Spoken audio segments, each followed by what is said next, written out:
D'échauffement, donc le déplacement, pour vous raconter la petite histoire, nous sommes partis ce matin à 5h30. Donc pour rien vous cacher, tout le monde a dormi jusqu'à 9h30 pour le petit déjeuner. Et l'ambiance a été extrêmement studieuse puisque les joueurs sont extrêmement concentrés et ont pour objectif de venir faire une performance encore aujourd'hui du côté du Canet.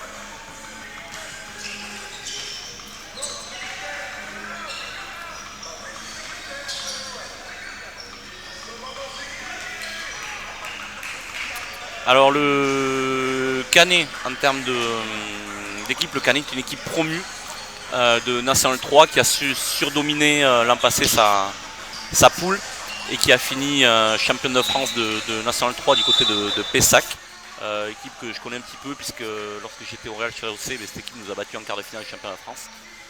C'est un jeu particulier qu'on n'a pas trop l'habitude de voir en Aquitaine. C'est une équipe qui joue très vite avec beaucoup de tirs en première intention, un jeu très porté sur l'attaque. Donc l'objectif principal pour Gamard va être de contrôler tout ce qui est jeu rapide et surtout de défendre fort comme c'est l'habitude pour cette équipe là et la marque de fabrique de ce groupe. Il n'y aura pas de victoire sans grosse défense.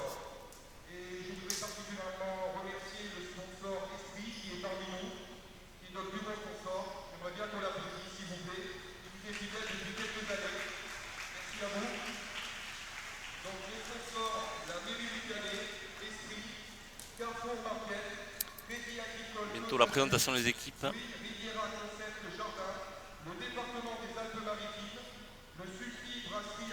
on voit à l'image la concentration des joueurs pour avoir discuté avec Denis Mété dans le bus. C'est vraiment l'objectif que de venir gagner ici.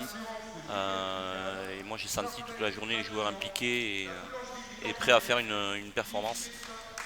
Même s'ils savent que ça va être compliqué. Parce qu'il est évident que depuis le temps qu'ils jouent à 8, les organismes commencent un petit peu à souffrir. Donc encore une fois, ça va passer par la solidarité, par la défense. Voilà, c'est le mot d'ordre, vraiment le mot d'ordre de Denis. Présentation des équipes: numéro 7, Jérôme Mansané, capitaine. Numéro 9, Mathieu Lissalt. Numéro 11, Cédric Mansari qui a réalisé une performance énorme le week-end dernier avec 37 points. 13, Roberto Morantin. Le 14, Jean-François Basileux. Le numéro 15, Thomas Duboquet. Le numéro 16, Ensi Lema. Et le numéro 17, Josip Naletelic. Donc absent Tanguy, Ramassani, Jerry Chauffenecher, Thomas Laurent. Présentation de l'équipe du Canet.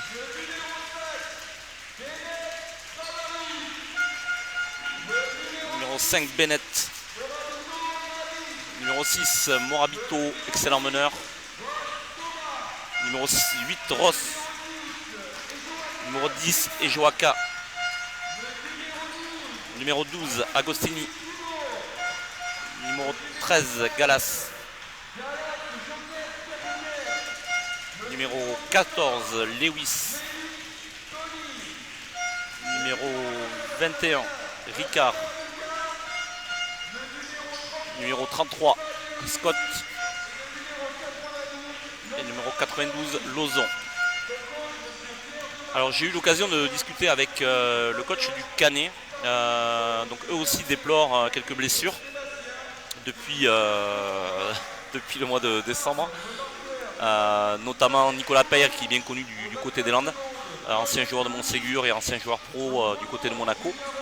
Donc cette équipe du Canet qui a plutôt mal redémarré la saison, l'année 2017 avec une défaite sévère du côté du Real Chirac. Et pour en avoir discuté avec mes amis du Real, le Real avait vraiment à cœur de recevoir comme il se doit cette équipe du Canet qui avait gagné l'an passé à Digne en quart de finale des championnats de France. Et je dois dire que le travail a été fait de manière plus que parfaite. Et ensuite le Canet s'est incliné à domicile dans le derby du Sud-Est face à la très belle équipe de Golfe Juan. Donc aujourd'hui c'est une grosse pression pour eux parce que la poule est dense. et qu'il pourrait se retrouver un petit peu en difficulté en enchaînant les défaites. Ça ferait 3 défaites d'affilée et avec un déplacement qui se profile la semaine prochaine.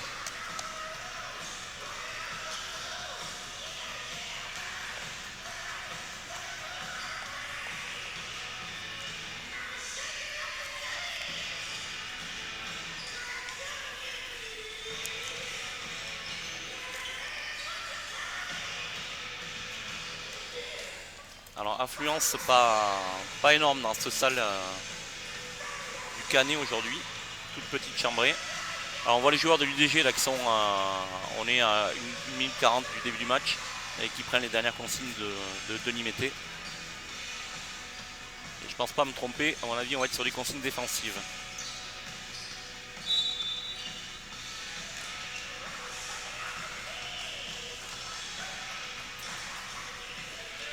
Alors nous vous rappelons que tous les matchs à l'extérieur de l'UDG et le derby face au Real Chalossé à domicile seront retransmis sur tvland.fr. Donc dernière consigne donnée par les deux coachs et on va voir les 5 de départ.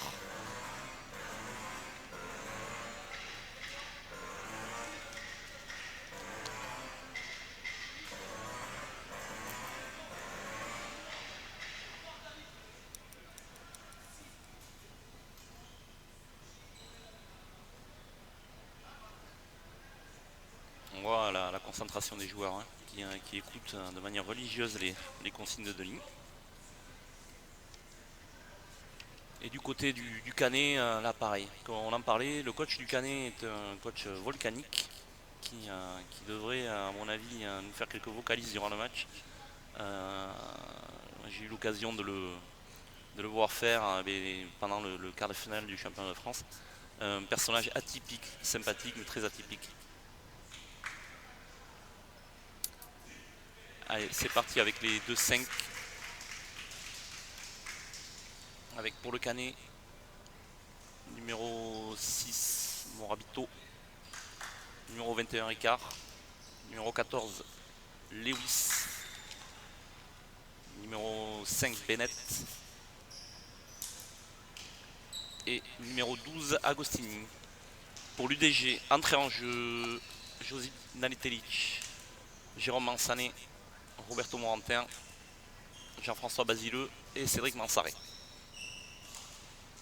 Un 5, on va dire classique côté UDG pour démarrer, un 5 d'expérience.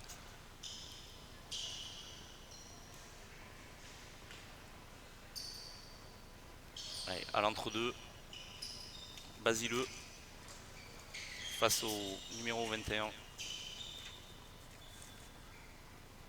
Ricard. Et c'est parti. Premier ballon pour Nanetelic. Défense homme à homme côté le Canet. Ballon pour Mansané. Là on cherche clairement à aller donner le ballon pour Morantin pour que Morantin puisse exprimer tout son talent. Et Roberto qui est en manque d'efficacité en ce moment. Et voilà, on en parlait du jeu rapide du Canet. C'est exactement ça. Premier ballon, premier rebond, première relance et on a 2 points. 2 points du numéro 21 Ricard. Défense homme à homme toujours. La balle ressort pour Nanetelic. Nanetelic le tir à 3 points, c'est trop court.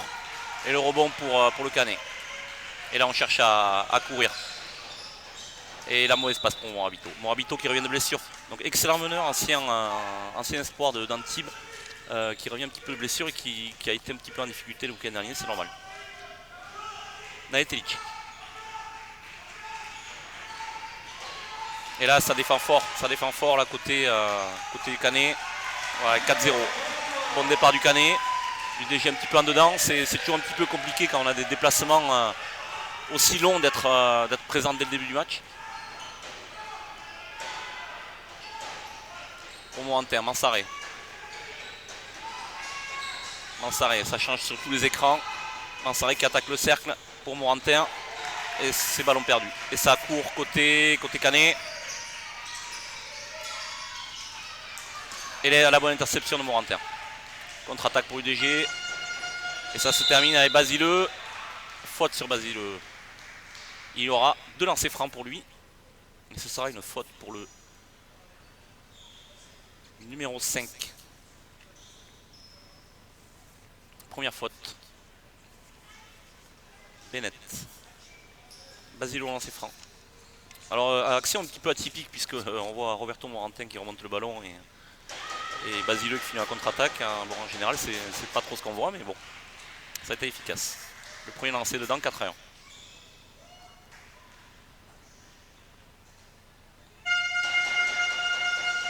Le deuxième est dedans, 4-2.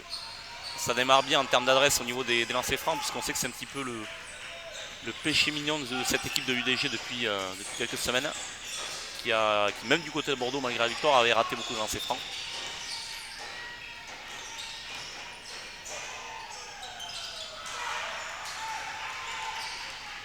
Naetelic qui remonte le ballon. Pour Morantin avec Mansané à 3 points. C'est raté. Et beaucoup d'activité pour ce joueur Ricard hein, en début de match hein, qui prend des rebonds. Morabito c'est 2 points. 6-2 pour le Canet face à l'UDG. On en avait parlé en début de match, hein, cette équipe du Canet qui est un jeu atypique qui attaque beaucoup le cercle, qui tire beaucoup en première intention. Et ce sera un ballon perdu par l'UDG. Contrairement à l'UDG qui a un jeu beaucoup plus léché, qui va beaucoup plus loin dans ses possessions. Et ensuite je pense que l'option prise par le coach du Canet est de faire courir cette équipe là puisqu'il sait que le voyage a été long et que comme on disait c'est toujours compliqué de se mettre en jambe, mais il sait surtout que l'UDG évolue à 8 joueurs. Morabito qui attaque le cercle, qui fait tomber la faute de Jérôme Mansané.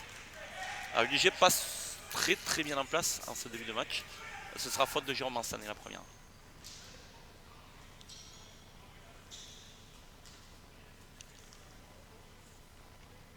Morabito lancé franc.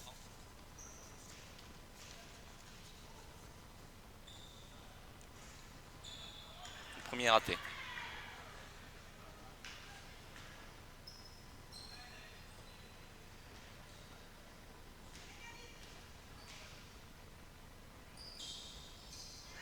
Le deuxième est dedans.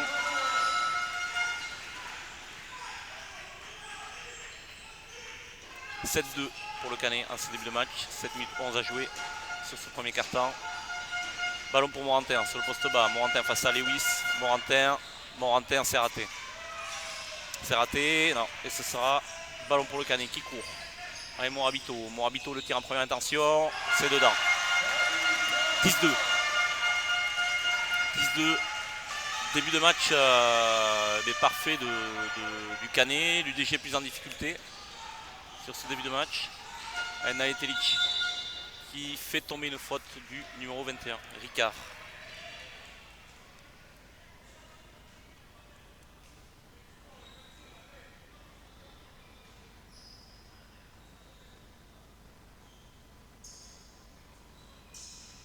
Avec Jérôme Mansané. Donc Ricard, ça sera sa première faute. Jérôme Mansané en mise en jeu.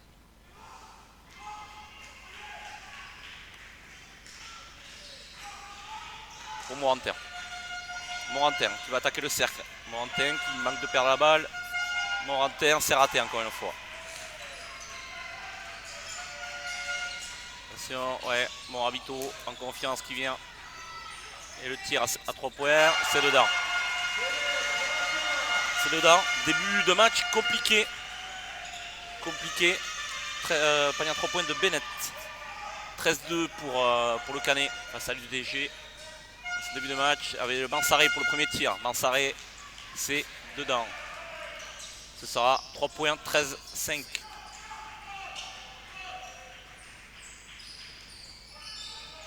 Denis qui décide de continuer comme ça, de ne pas prendre de temps mort. Et le tir à 3 points encore une fois de Bennett. Alors là, je vous en parlais en début de retransmission, Morabito est un excellent meneur et qui sait tout faire. Et là, au-delà de marquer des points, il est capable de faire travailler l'équipe et surtout de décaler ses coéquipiers qui sont chauds. Et c'est ce qu'il fait là depuis le début du match. Et temps mort demandé par Denis Mété pour essayer de trouver une solution. a ses problèmes. 16-5 pour le Canet en ce début de match. Le Canet qui non seulement est très adroit, mais qui en plus défend très très bien les possessions de l'UDG. Et là on voit Denis qui a pas l'air très content. Qui va à mon avis très certainement essayer de trouver des solutions pour contrôler notamment Morabito et puis surtout pour mettre en place le jeu offensif de l'UDG qui est en difficulté face à la défense du Canet sur ce début de match. Le Canet réalise le début de match qu'il voulait, hein. C'est-à-dire mettre du rythme et courir pour fatiguer les joueurs de l'UDG.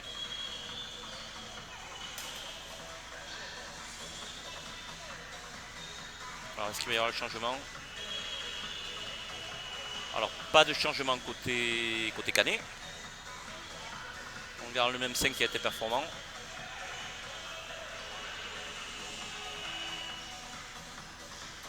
Pour l'UDG, il y aura changement. Donc Morantin qui laisse sa place à Lema.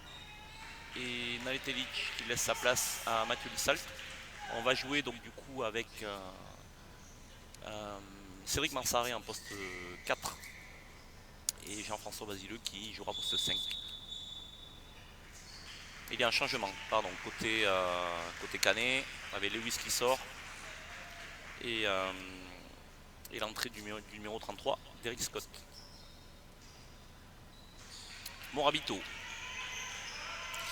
Un système, on le tue en défense. On est passé en zone. Oui, passage en zone côté UDG.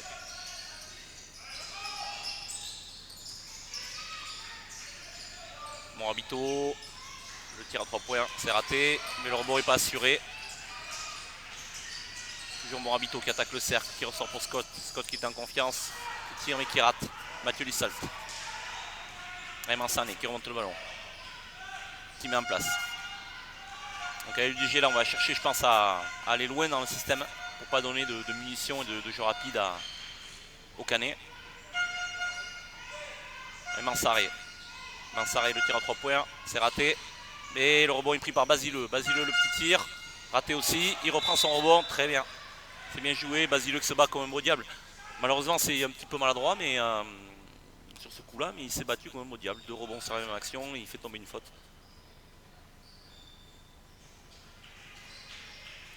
C'est la faute du numéro 5 Scott. Remise en jeu UDG avec Mathieu Lissalt. Mathieu qui vient attaquer le cercle, qui ressort pour Mansané. Mansané. Pour les mains. Mansané qui vient chercher un panier. Très bien Jérôme. Jérôme Mansané qui vient chercher 2 points. 16-7 pour le Canet. 4 minutes à jouer.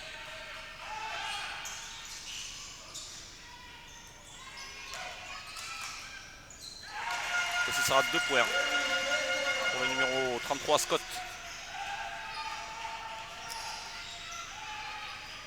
Mansané qui vient jouer. Le tir de Jérôme Mansané c'est raté. Remontée de balle. Morabito. Morabito et il y aura un ballon perdu. Perdu par le Canet, ballon en touche. Fait bien en touche. 18-7. 3 minutes 49 à jouer. 3 minutes 51 à jouer. Allez les mains. Pour Mansané. On a un système. 10 secondes à jouer sur la possession. C'est bien joué pour les mains. Très bien. Bien joué Jérôme. Et bien joué les mains.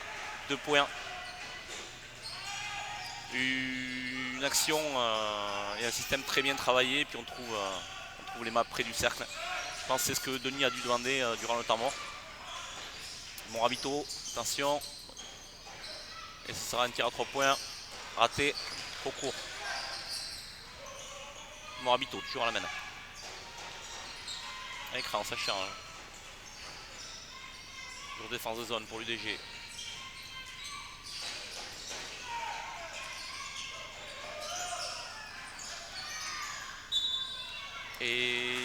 l'UDG qui n'arrive pas à contrôler le rebond. Ce sera une possession supplémentaire pour le Canet.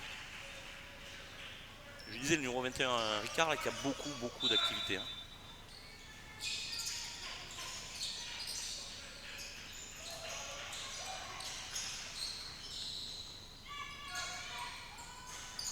Ricard, le tir s'est raté.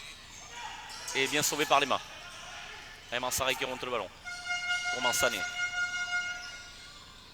Mathieu Lissalt. Et là on va chercher Basile auprès du cercle. Assez bien joué. L'option de l'UDG d'aller chercher des paniers près du cercle, c'est bien. Après il faut que la réalisation soit plus efficace. Cote en première intention, c'est dedans. Petit oubli défensif et dès qu'on s'oublie face à cette équipe du Canet, mais derrière c'est sanction immédiate. 21-9. Et faute offensive de Mathieu Lissalt. Faute offensive de Mathieu Lissalt qui, sous la pression défensive, pousse le joueur adverse et donc c'est une faute offensive. Première faute. Changement, Jérôme Massané qui cède sa place à Nail Telic. Donc on va jouer avec deux arrières côté UDG avec Mathieu Lissalt et avec Nail Telic.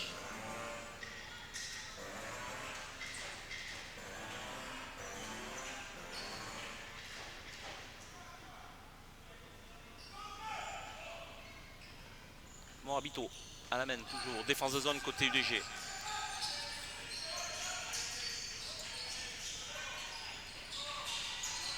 Alors le Canet qui travaille bien sur la défense de zone et qui se précipite pas. Et là ça sera une interception pour Mathieu Lissalt. Et faute, alors c'est une faute, on va dire c'est une faute tactique, une faute intelligente du numéro 8 du Canet qui empêche la contre-attaque de l'UDG d'aller au bout.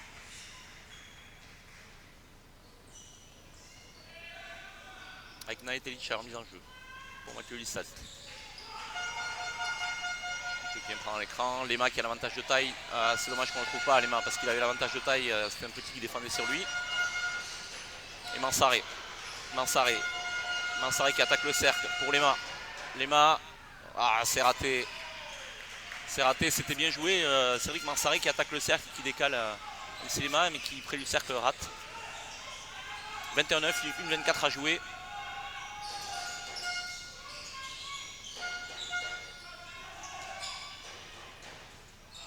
Scott s'est raté, rebond pour Basile. Basile là qui perd le ballon, c'est dommage. Et derrière ce sera faute de Basile. Première faute, plus frustré à mon avis par sa perte de balle que par le coup de sifflet, puisque la faute elle y est clairement. Et il y aura deux lancers francs. Changement côté UDG, sortie de Jean-François Basile, retour Morantin.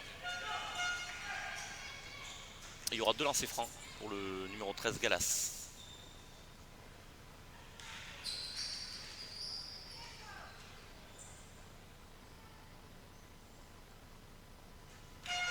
Galas, le premier c'est dedans. 22-9.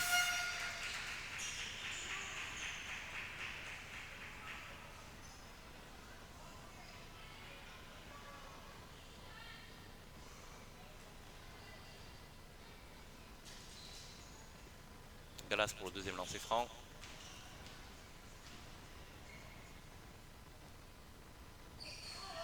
C'est court. Et le rebond sera pour l'UDG. Nail Telic qui remonte le ballon. Il va attaquer le cercle. Bien les mains. Alors l'UDG qui n'est absolument pas réussi, puisque là ce que Nail Telic avait fait c'est très bien. Les mains qui suit très bien mais qui rate aussi. Rien ne veut s'ouvrir. Morabito face à Lissalt. Très bien défendu par Cédric Mansaré. Et la contre-attaque de l'UDG, c'est bien joué. C'est bien joué la passe de Nail Telic pour Mathieu Lissalt. 22-11. 30 secondes à jouer sur la possession.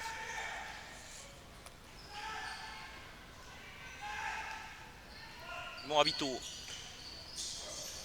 qui passe un peu trop facilement dans la défense de zone. Qui ressort, qui récupère le ballon. Il attaque le cercle. Morabito qui décale.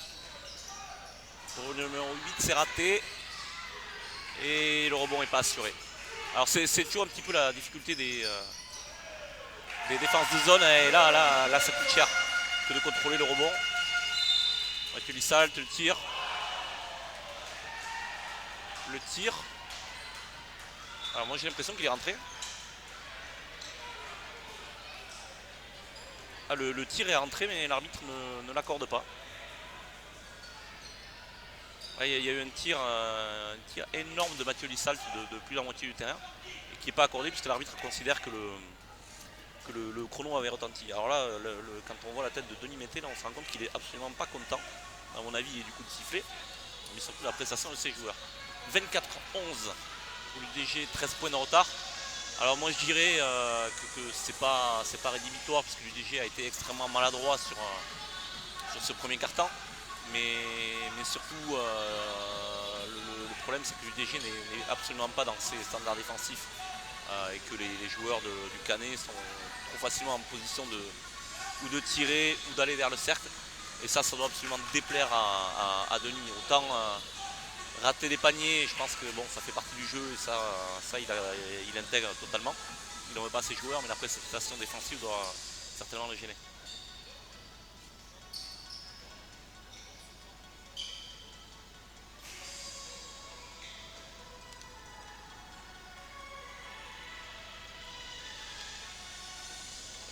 On va repartir donc ce second quart-temps où la consigne clairement va être de défendre et de défendre beaucoup plus fort. Et on a toujours coutume de dire que quand on défend fort, eh bien on se met aussi en rythme pour attaquer. C'est souvent la clé. Et la remise en jeu au niveau de l'alternance.